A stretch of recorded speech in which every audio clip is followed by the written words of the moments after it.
زرار بن ازور رضی اللہ تعالیٰ عنہ ایک ایسے انسان تھے کہ اس دور میں دشمن اس کے نام سے کانپ اٹھتے تھے اور ان کی راہ میں آنے سے کتراتے تھے۔ جنگ ہوتی تو سارے دشمن اور فوجیں ذرہ اور جنگی لباس پہن کر جنگ لڑتے تھے، لیکن آفرین حضرت زرار رضی اللہ تعالیٰ عنہ ذرہ تو درکنار اپنا کرتا بھی اتار دیتے تھے۔ لمبے بال لہلہاتے چمکتے بدن کے ساتھ جب میدان میں اترتے تو ان کے پیچھے دھول نظر آتی تھی اور ان کے آگے لاشیں تیزی اور بہادری سے لڑتے تھے کہ دشمن کے سپے چیر کر نکل جاتے تھے۔ ان کی بہادری پر بے شمار مرتبہ حضرت خالد بن ولید رضی اللہ تعالیٰ عنہ کو تعریف کرنے اور انعام و اکرام دینے پر مجبور کیا۔ دشمنوں میں وہ ننگے بدن والا کے نام سے مشہور تھے۔ رومیوں کے لاکھوں کی تعداد پر مشتمل لشکر سے جنگ اجادین جاری تھی۔ حضرت زرار رضی اللہ تعالیٰ عنہ حسب معمول میدان میں اترے اور سپیارہ دشمن فوج پر طوفان کی طرح ٹوٹ پڑے۔ اتنی تیزی اور بہادری سے لڑے کہ لڑتے دشمنی فوج کے سپے چیر ہوتے تھے۔ مسلمانوں کے لشکر سے بچڑ کر دشمن فوج کے درمیان پہنچ گئے۔ دشمن نے انہیں اپنے درمیان دیکھا تو ان کو نرغے میں لے کر بڑی مشکل سے قید کر لیا۔ مسلمانوں تک بھی خبر پہنچ گئی کہ حضرت زرار رضی اللہ تعالیٰ عنہ کو قید کر لیا گیا ہے۔ حضرت خالد بن ولید نے اپنی فوج کی بہادر نوجوانوں کا دستہ تیار کیا اور حضرت زرار رضی اللہ تعالیٰ عنہ کو آزاد کروانے کے لیے ہدایات وغیرہ دینے لگے۔ اتنے میں انہوں نے ایک نگاہ پوش سوار کو دیکھا جو گرد اڑاتا ہوا دشمن کی فوج پر حملہ آور ہونے جا رہا ہے۔ اس سوار نے اتنی تنجوہی اور غضبناکی سے حملہ کیا کہ اس کے سامنے سے دشمن پیچھے ہٹنے پر مجبور ہو گیا۔ حضرت خالد بن ولید کے اس کے وار دیکھ کر، شجاعت دیکھ کر غش غش کر اٹھنے اور ساتھیوں سے پوچھا یہ سوار کون ہے، لیکن سب نے لا علمی ظاہر کی کہ وہ نہیں جانتے۔ حضرت خالد بن ولید نے جوان کو اس سوار کی مدد کرنے کو کہا اور خود بھی مدد کرنے اس کی جانب لپکے۔ گھمسان کی جنگ جاری تھی، کبھی حضرت خالد بن ولید اس سوار کو نرغے سے نکلنے میں مدد کرتے اور کبھی وہ سوار حضرت خالد بن ولید رضی اللہ تعالیٰ عنہ کی مدد کرتا۔ حضرت خالد بن ولید رضی اللہ تعالیٰ عنہ اس سوار کی بہادری سے متاثر ہو کر اس کے پاس گئے اور پوچھا کون ہو تم؟ اس سوار نے بجائے جواب دینے کے اپنا رخ موڑا اور دشمنوں پر جارحانہ حملے اور وار کرنے لگا۔ موقع ملنے پر دوسری بار حضرت خالد بن ولید نے پوچھا اے سوار تو کون ہے؟ اس سوار نے پھر جواب دینے کی بجائے رخ بدل کر دشمن پر حملہ آور ہوا۔ تیسری بار حضرت خالد بن ولید نے اس سوار سے اللہ کا واسطہ دے کر پوچھا اے بہادر تو کون ہے؟ تو نقاب کے پیچھے سے نسوانی آواز آئی کہ میں زرار رضی اللہ تعالیٰ عنہ کی بہن خولہ بنت ازور رضی اللہ تعالیٰ عنہ ہو اور اس وقت چین سے نہیں بیٹھوں گی جب تک اپنے بھائی کو آزاد نہیں کروا لیتی۔ حضرت خالد بن ولید نے کہا پہلے کیوں نہیں بتایا؟ تو کہنے لگی آپ نے منع کر دینا تھا۔ حضرت خالد بن ولید رضی اللہ تعالیٰ عنہ نے کہا آپ کو آنے کی کیا ضرورت تھی، ہم تھے آزاد کروانے کے لیے۔ تو حضرت خولہ رضی اللہ تعالیٰ عنہ نے جواب دیا کہ جب بھائیوں پر مصیبت آتی ہے تو بہنیں ہی آگے آیا کرتی ہے۔ پھر مسلمانوں اور حضرت خولہ رضی اللہ تعالیٰ عنہ نے مل کر حضرت زرار کو آزاد کروا کر دم لیا۔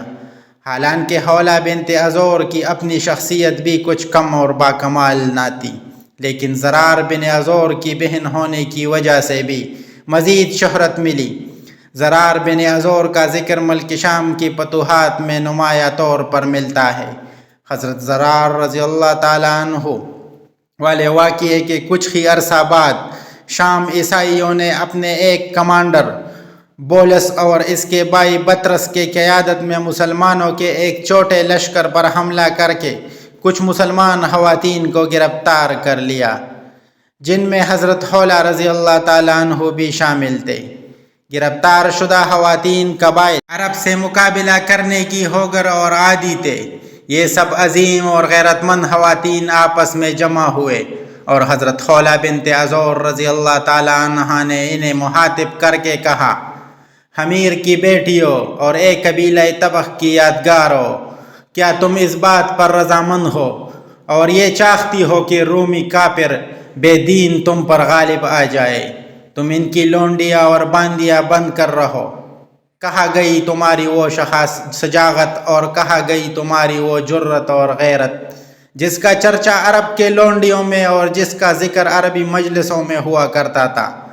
افسوس میں تمہیں غیرت و حمیت سے حالی اور شجاعت و حرات سے دور دیکھ رہی ہوں۔ میرے نزدیک اس آنے والی مصیبت سے تمہارا قتل ہو جانا بہتر اور رومیوں کی خدمت کرنے سے مر جانا افضل ہے۔ یہ سن کر غبیرہ بنت غفار حمریہ نے اب کہا، اے بنت ازور، تم نے ہماری شجاعت و براغت، عقل و دانائی، بزرگی اور مرتبہ کے متعلق جو کچھ بیان کیا وہ واقعی سچ ہے، اور یہ بھی صحیح ہے کہ ہمیں گھوڑے کی سواری کی عادت ہے اور دشمن کا رات کے وقت بھی کافی تنگ کر دینا آتا ہے۔ مگر یہ تو بتائیے کہ جو شخص نہ گھوڑا رکھتا ہو نہ نیزہ، اس کے پاس کوئی ہتھیار ہو نہ تلوار ہو، ایسا شخص کیا کر سکتا ہے؟ آپ کو معلوم ہے کہ ہمیں دشمن نے اچانک گرفتار کر لیا، ہمارے پاس اس وقت کوئی سامان نہیں ہے، ہم بکریوں کی طرح ادھر ادھر بھٹکتے پھر رہے ہیں۔ یہ سن کر حضرت خولہ رضی اللہ تعالیٰ عنہا نے کہا، قبیلہ تابعیہ کی بیٹیوں، تمہاری غفلتوں کا کچھ ٹھکانہ ہے۔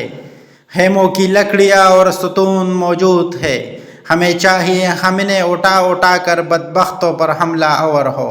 ممکن ہے کہ الرحمن الرحیم ہماری مدد کریں گے اور ہم غالب آ جائیں گے، ورنہ کم از کم شہید ہو جائیں گے، تاکہ یہ کلنک کے ٹپا جو ہماری پیشانیوں پر نہ لگ پائے۔ اس کے بعد ہر ایک عورت نے ہیمہ کی ایک ایک لکڑی اٹھائی۔ حضرت خولہ رضی اللہ تعالیٰ عنہ خود بھی کمر باندھ کر ایک بڑی سی لکڑی کاندھے پر رکھ کر آگے ہوئی۔ حضرت خولہ رضی اللہ تعالیٰ عنہ نے اپنے اس نسوانی فوج کو مخاطب کیا، اگر تم کمزور ہو گئے تم یاد رکھنا، تمہارے سینوں کو نیزے توڑ دے گی، تمہارے گردنوں کو تلواریں کاٹ ڈالے گی، تمہاری کھوپڑیاں اڑ جائے گی، تم سب یہی ڈھیر ہو کر رہ جاؤ گی۔ یہ کہہ کر آپ نے قدم بڑھایا اور ایک رومی کے سر پر اس زور سے لکڑی ماری کہ وہ زمین پر گر پڑا اور مر گیا۔ رومیوں میں کلبلی پڑ گئی۔ جیسے ہی کوئی شخص ان کے قریب پہنچا تھا، یہ پہلے لکڑیوں سے اس کے گھوڑے کے ہاتھ پیر توڑ دیتی تھی، اور جس وقت وہ سوار الٹے منہ گرتا تھا تو ضربے مار مار کر اس کا سر توڑ دیتی تھی، اس لیے اس تک کوئی پہنچ نہ سکا۔ اس بہادر خواتین نے اس طرح 30 سوار کو موت کے گھاٹ اتار دیے۔ بطرس یہ دیکھ کر آگ بگولا ہو گیا، گھوڑے سے نیچے اترا اور اس کے ساتھ اس کے ہمراہی میں پیدل ہو گئے۔ پھر وہ سب نیزے اور تلواریں لے کر خواتین اسلام کی طرف بڑھے۔ خواتین آپس میں ایک دوسرے کی طرف لپکے اور آپس میں کہنے لگے، ذلت کی زندگی سے عزت کے مر جانا بہت زیادہ افضل ہے۔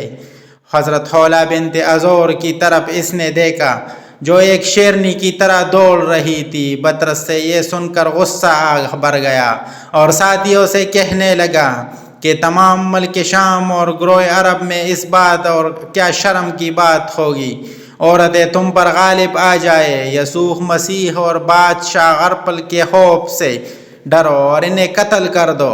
رومی یہ سن کر جوش میں آ گئے اور سب نے مل کر خواتین پر ایک لخت حملہ کر دیا۔ خواتین اس شدید حملے کو صبر اور استقامت سے برداشت کر رہی تھی۔ اسی دوران انہوں نے حضرت خالد بن ولید اور ان کے لشکر کو دیکھا جو گرد و غبار اڑاتا ہوا آپ ان کے قریب پہنچ چکا تھا۔ مجاہدین کی تلواریں چمکتی ہوئی خواتین کو نظر آ رہی تھی۔ حضرت خالد بن ولید کے لشکر نے جو اس واقعے کی خبر سن کر پوری مدد کے لیے آیا تھا، حملہ کر کے اپنے بہادر بہنوں کو اور بیڑیوں کے نرغے سے بچا لیا۔ خولہ بنت ازور کی وفات خلافت عثمانیہ رضی اللہ تعالیٰ عنہ کے آخری دور میں ہوئی تھی۔